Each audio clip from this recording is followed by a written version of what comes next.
The skull on the mug didn't register until it kissed my skin with a hiss. A sudden, brutal flash of heat that melted into a pulsing burn across my cheek. The room filled with the acrid stench of scorched flesh, overripe coffee, and something harder to name. Shame, thick and cloying, settling over me like a shroud. Her brother stood above me, mug still in hand, its dark contents dripping onto the carpet. His face was unreadable, but his eyes gleamed with something smug, cruel. He didn't flinch. He dared me to react. No one moved. Not her parents. Not the cousins I'd helped move into their new house last spring. Not even my wife. Everyone frozen. Statues in a tableau of disbelief. And I didn't swing because of the pain. I swung because of that smirk. Because in that look, I saw triumph. Like he'd finally won something he'd been quietly chasing for years. My fist found his jaw with a satisfying crack. The chair skidded back. A child shrieked. Someone gasped, like we'd all stumbled into the middle of a gritty drama. And my wife, she stood immobile, hands clasped like in prayer. Her expression as serene and empty as a snow-covered field in January. No one spoke to me after that. Not her parents. Not the cousins. Not her. I withdrew into the kitchen, pressing a damp cloth to the blistering welt on my cheek. From behind the wall, the low thrum of conversation resumed, casual and indifferent, as if I'd never walked back into the room. Later, in the car, her voice cut through the silence. Flat, cold. You should swallow every insult and apologize. She didn't look at me, didn't ask about the burn on my face or the reasons behind her brother's sudden act of violence.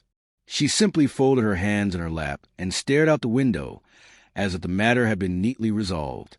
I didn't respond. I drove, but the silence between us didn't soften. It grew heavier, denser, pressing down harder than the spreading bruise beneath my skin. That night, lying beside her, I listened to the soft rhythm of her breathing, steady and indifferent, and felt the full weight of something inside me fracture. I didn't recognize myself anymore. I didn't recognize us. At 6:03 a.m., I stood in the living room, suitcase packed at my feet. The air in the apartment reeked of coconut, her shampoo, and something else. Synthetic, sharp, almost medicinal. It turned my stomach. I unlocked my phone and booked a one-way ticket to Paris. No plans. No return date. Just escape. I didn't leave a note. I closed the door quietly, letting her sleep. By the time I cleared security, my phone buzzed like it had been possessed. Calls, texts, waves of digital noise. 215 missed notifications. Her name, her mother's.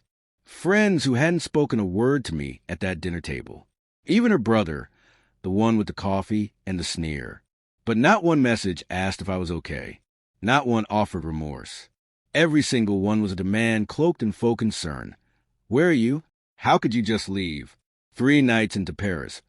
I got drunk for the first time in years. Not sloppy, not wild. Cold. Clean drunk. The kind that makes everything sharp like glass underfoot. I opened one of her messages. A voice recording. I didn't know he'd do that, she said. But you shouldn't have hit him. You embarrassed me. Please, we need to talk. Embarrassed her. The words pierced deeper than any bruise. It wasn't about what happened to me. Not about the pain. Not the betrayal. It was about optics. Control. The performance. I scrolled through the backlog of messages. They didn't sound like love.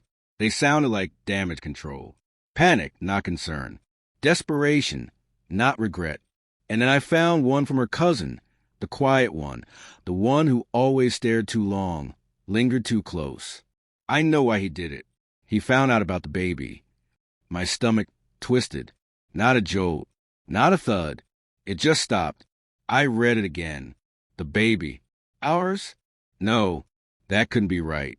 But then memories flickered. Her canceled doctor's appointments. The whispered phone calls with her sister. The text she'd hurried to delete. I went looking. Dug into an old cloud backup. She hadn't wiped it clean. There it was. Her brother's name.